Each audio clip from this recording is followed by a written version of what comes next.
Hello everybody, Reggie Time here with what will be my absolute last video for at least 3 or 4 weeks, I would imagine, whilst I get stuck into my new job opportunity and what have you. It's starting, got a meeting next week about it, hopefully starting the week after.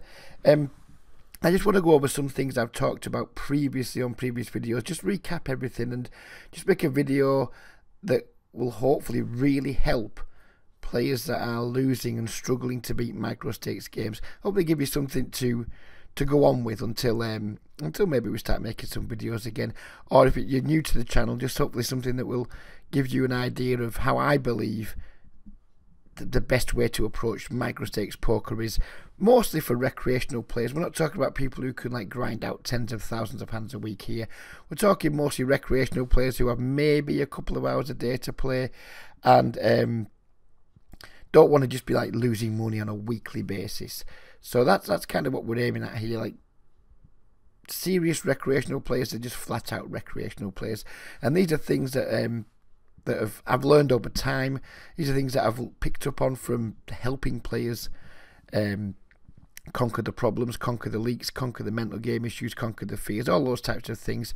So I've got a few things I want to talk about: game selection, how to play, bet sizing, position and discipline, and at the end I'm going to do something I've never done before, which is just give you guys some range charts to work with going forward, that you don't always see in other areas. I think most hand range charts, well, we don't want to spoil things towards the end of the video, but I think they encourage players who aren't quite good enough post flop to play too loose pre-flop. But we'll get to that later on.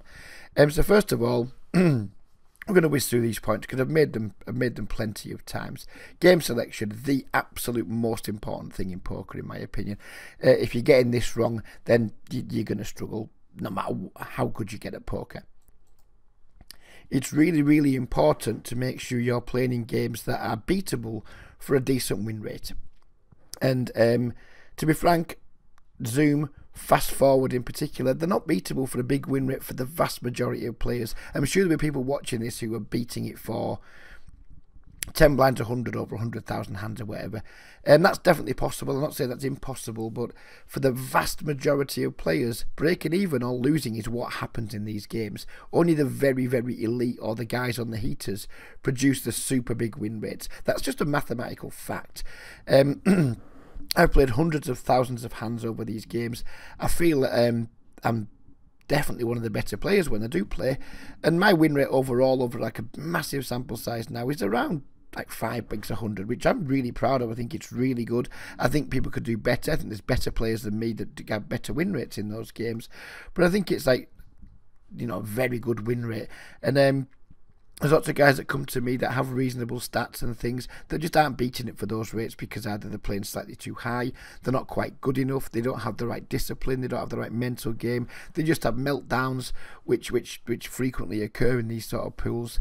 And it's just really hard to like play these games day in, day out, week in, week out, and like deliver your A game constantly. If we all turned up and played our A game all the time, then we'd be able to crush them, but it's just not that. It's not reasonable to accept that, to understand that's going to happen. And I think for most guys, particularly recreational players, I think there's just better options out there. If you really do want to play speed poker, then I would strongly recommend playing on 888. That's easily the softest, but overall, just play more regular tables, get used to tagging players, get used to game selecting well, and put yourself in good situations, having the best seats on the worst players. And that's easily the best way to increase your win rate. If you did that, if you started getting on the best tables, getting the best seats on the best players, it wouldn't matter if your game didn't improve for 12 months. You would instantly, significantly increase your win rate.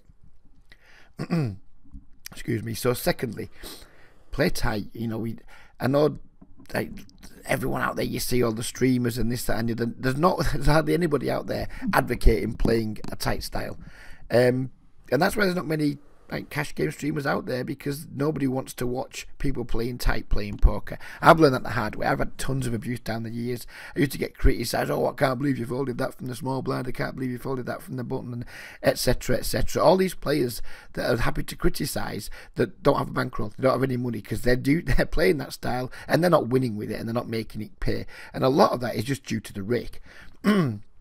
I mean, there's lots of hands you can play from the cutoff and the button, which we'll talk about later. But I think particularly early position, middle position, and from the big blind, people are playing way too many hands, and they're not beating the rake with them, but they feel they have to play them because they've seen X, Y, and Z player doing it. And everybody look on forums, they're urged, you need to defend more, you need to play this more, you need to do that more.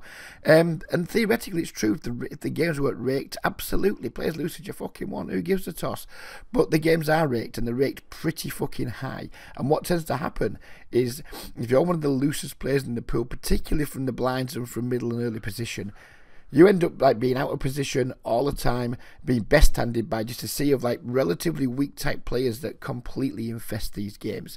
They're playing relatively tight ranges, you're playing looser ranges than they are, and they're just best-handing you. When you don't have much, they're not giving you action, and when you do have something, you're getting bad action. I think the thing I do best with most players is encourage them to like significantly tighten down their ranges from early middle position. Again, something we're going to talk about later, and it makes an absolutely enormous difference. So many players come to me, and the difference between the hands are opening early position on the button, there's not enough difference between them. They may be opening 20% under the gun and only 25-30% on the button. So just like playing the same hands from all positions, you just can't do that.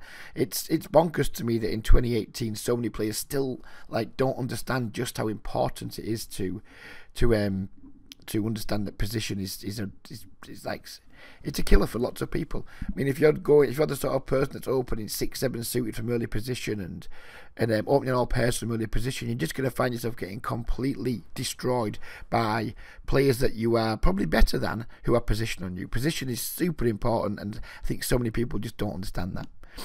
Thirdly, bet sizing. I think there's like, I've learned over the years is that to use like two different types of bet sizing. I think in position, using small sizings, brilliant. It's the best way to do it. If you're in position, you should be stabbing a lot with a wide range in position. It's like to force your opponents to like define their ranges against you. Like you get an opponent to either cap their range, you might just check calling small bets, or force them to raise because your bet's too small, so you can like get a better understanding where they are early in the hand. The more information we can glean earlier in the hand, especially when we're in position, means we can play the later streets really, really well and put them to the test in lots of different ways. But out of position, I think using like much bigger sizes at lower frequencies is way more effective. If you're going around using like small c-bet sizes out of position, you're going to find yourself getting floated to fuck, not know what to do on later streets, and just feel yourself getting like outplayed constantly, which can lead to what we talked about earlier, like the tilt, the downswings, a complete lack of confidence, the long break even stretches. So if you're playing like too wide of a range in early, it's like mixing the two together almost. If you're playing too wide of a range in the early streets and then you're making too many like small stabby c-bets, you're going to find life really, really difficult, because players are just going to float you more, they're going to raise you more, they're going to mess around. So like playing out of position with a wide range using small bet sizes, in my opinion, in these games is a license to just hemorrhage money. Whereas when you're in early position, your range is going to be stronger. If you tighten up, it's going to be stronger. You can afford to make more larger bets, and again, you're forcing your opponent to define the range a little bit more. When we bet 1/3 pot out of position, our opponent can like call or raise with a massively wide range.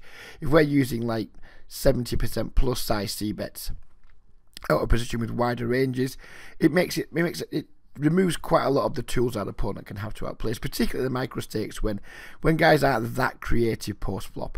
So yeah, my advice is when you're in position, play wider ranges, use smaller bet sizes more often with a higher frequency, and out of position, play tighter ranges and have lower frequencies with your c-bets and double barrels, etc. But use bigger sizes. You're usually going to be value betting or like having like really big combination draws, so you can just use big sizes and don't give up more with the rest. You raise pocket sixes out of position, you get called by two players and the flop comes down 8 high, just give the fuck up with it. It's going to be really hard to get that hand to show down. If you're betting you get called, you're like what to do on future streets, etc. Just learn to give up with like some of your weaker, more like weaker made hands. Don't get too attached to like weak made hands, especially when you're out of position. So yeah, it's like sizing a position, all kind of done into one go there. So we'll skip the position part. We'll go straight on to discipline now, and I think this is like the second most important thing that we've got. Like, game sections are most important. If you're indisciplined at this game, you've got no chance. The problem is playing the lower stakes. It's boring as fuck. I mean, I've tried to make many challenges at lower stakes. It's boring as fuck. You get off to a good start. Oh, I'm gonna get really stuck into this, and you set off with the best of intentions, and then after a week or so, you've tried your best. You played really hard. You played 20,000 hands, you've won $100, and you're like, fucking hell, is that it? All that fucking effort for $100. And even worse, if you've not been winning, you can play all those hands and not win much. You can win $30 or $40 or $20, or even lose, and you're like, fuck me, this is so boring and so frustrating. They're really, really hard limits to get out of for recreational players. I know we all read about how soft 5NL and 10NL is. That's fucking bollocks. They're not tough, but they're not soft either. People are just like, they get the odd player who's just donating money. Of course, you get the odd whale, but you get that everywhere.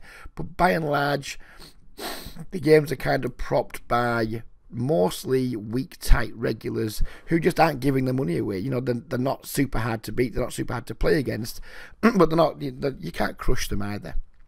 There's just so many relatively like competent type players, and when we're playing lower stakes, particularly from a country that's got like stronger economies, in the UK, Germany, Holland, places like that, who've got relatively strong economies, 5NL means fuck all to you, $5 means fuck all to you, and we often just don't care enough about the money to have the discipline not to pay off. When these weak type players, start getting active and raising post flop, we kind of know we beat, we don't give a fuck, we put the money in anyway, because $5 doesn't matter, but 50, 30, 40, 60 blinds do. And if you're continually stacking off for like 50 blinds, not giving a fuck knowing you beat, you're never going to escape those limits. You've got to have that level of discipline. And I'm not sure what the best advice is with this kind of thing. Part of me thinks, play less tables, play higher, force yourself to be more disciplined. But then the other part of me thinks, well, if you haven't got the discipline to beat 5 and 10 and L, you haven't got the mental strength or the mental game, then you're going to be getting crushed at 25 and L above. So the solution to that depends very much on the individual. If you have the financial capability to play a little bit higher, so if you've got a bankroll of, I don't know, $500, my advice would be don't fuck around in the 5 and 10 NL games. Test yourself, try and teach yourself to play the higher stakes games. Put yourself in the games where the money maybe means a little bit more to you. You're forced to be more disciplined because you can't afford to just spunk off like 5 buy-ins in a night, and kind of kill or cure almost, I would say. It's not typical advice, but if you're based in the UK, Germany, Holland, you've got a reasonable job with a good income, and you've got like a reasonable bankroll, you fucking around in 5 and 10 and L, it's not gonna keep your attention. You're gonna get bored of poker. You're gonna gravitate away from it. So yeah, don't be too anal with your bankroll requirements. If you're a student or whatever, or you're from a country where it's hard to reload, you need to be disciplined with your bankroll. But if you can afford to reload now and again, then don't fuck about, sorry. Take a few shots, play a bit higher, test yourself more, and force yourself to hopefully be more resilient and disciplined. So that's all we've got on that. Now we're going to go into hand ranges that I suggest work really well for struggling micro stakes players, and we're going to go into these user defined ones. We're going to start and we're going to work from middle position or under the gun. This is MP2, but it's under the gun for 6 max. These are the ranges that I suggest for here. I've taken them from obviously just bog standard range charts, and then what I've done, I've taken hands that I'm winning with, losing with, struggling to play well, things like that. And there's things here that lots of guys are opening under the gun that I just don't. These ones, for example, ace 9 through ace 6. Most regulars are opening all suited aces. I'm not saying that's unprofitable. I'm just saying they're really hard to play. You don't make tons of money with them. You end up out of position a lot, and with facing stronger top pairs. And it's nice when you make the flushes and what have you. But by and large, if you get in action and you've only got top pair, you're going to be crushed a lot of the time. And these offsuit broadways, I'm just not a fan. I've never seen anyone saying don't open king queen off under the gun in Six Max Poker, but just go in your database, check how well you're doing with it. Most of you guys are going to be losing with that hand. I would stake my reputation on it. Most losing players are losing with King Queen off under the gun, Ace Jack off under the gun, all these like offsuit Broadways. They're nowhere near as like strong and playable as you think they are. For skilled players, obviously opening them it's going to be fine, but if you're a losing or break-even micro stakes player, I would bet more than 50% of you, probably more than 70% of you, are losing with these hands. You might not think that so now, but go and check in your database. Stop, go and look in your database. If you've got a good sample size, let me know how you're doing with like the King Queens and the King Queen off, Ace Jack off under the gun. And I'd be surprised if there's too many of you guys over a big sample size making a ton of money with it. So that's my like recommended range to losing players for under the gun. Now we get into middle position. We can go a little bit looser here. We now open it. Well, I now open all the suited aces from these positions. I'm still not in love with all of them. If we get a ton of action, then they're usually not going to be much good, and we're going to be looking to fold them to 3-bet. So we're going to be looking to, if we do flop an ace, we're not going to be like bet with it. We're going to maybe use some of these weaker aces to pop into a check calling range when we do flop an ace. We're still looking to try and make flushes and 2-pair plus, and when we do just make an ace, we're looking to maybe try and get it to showdown rather than just like blast away with it. We're still not opening King Queen off, although I think we probably can. I certainly open it myself, but I think it's optional at this point for players that are struggling to play, particularly out of position and still losing. And we're still not opening all the pocket pairs. I don't start opening all pocket pairs until the next street, and we're opening down to like 9-8 suited and what have you. Again, pretty tight ranges. It's only 13% of hands, but we're going to be out of position most of the time when we play these spots. If you've got like nits behind you, if you know you've got two absolute grade A nits, of course you can maybe jump into your cut-off range from middle position. You can do that all the time. If you're in the cut-off and you've got a nit on the button, you can just say, fuck it, I'm opening my button range here. But if you've got unknowns behind you, I suggest to stick to these like tighter ranges. We've got the cut-up. We start opening a bit more now. We've got to 25% here. I personally open a few more, try and get it up to around 30%. Open just a few more of these marginal hands like Queen 7, Jack 7, a few more King X, a few more like these like pretty gapped connectors, maybe like 7-5, 6-4, stuff like that. But I think this is a good default. It's a good baseline for players who are still struggling to win. So again, we know it's tight. I'm not pretending it isn't tight. I've already given advice of playing tight. I think this is a really good cut-off range for players who are struggling to make tons of money from the cut-off and players who are struggling to beat poker in general. We go on to the button, and this is where we can start having some fun. We got up to nearly 50% here. You don't have to open all these suited hands. Excuse me while I just clear my throat. I mean, if you didn't want to open like a ton of these, you're not going to get me telling you that you should. I mean, if you wanted to like fold out some of these, I'd be like, yeah, cool, you fold them out. It's really not a big deal, you know. Get down to something like that, get down to whatever that is. 40% from the button. 40% pretty nitty from the button in terms of percentage terms, and what you see lots of people opening now, like 60, 70, 80%. But as you can see, we're still opening most of the good hands there. Fair enough, it's only 40%.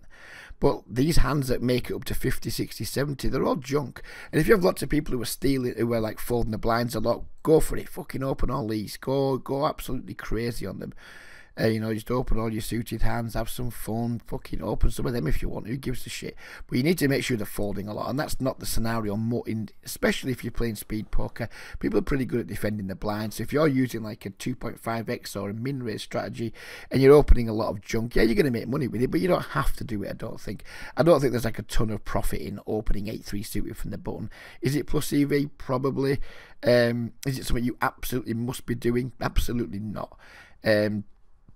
I think we can certainly get away with not playing as loose as some people expect, especially when you're playing against people who just see you as a regular, and they'll make assumptions about your range that just aren't true. Sometimes it's nice not to have all these hands in your range that you think you've got, so then you get more action on your value hands. So yeah, don't feel too bad about like having what some people say are too nitty ranges, because a lot of these guys who are saying do this, do that, do the other, the angry guys on the forums who are being angry, ask yourself why they're being angry. They're being angry because they're getting fucking owned at poker, and they want to blame everybody but their own like lack of adjustment to the games.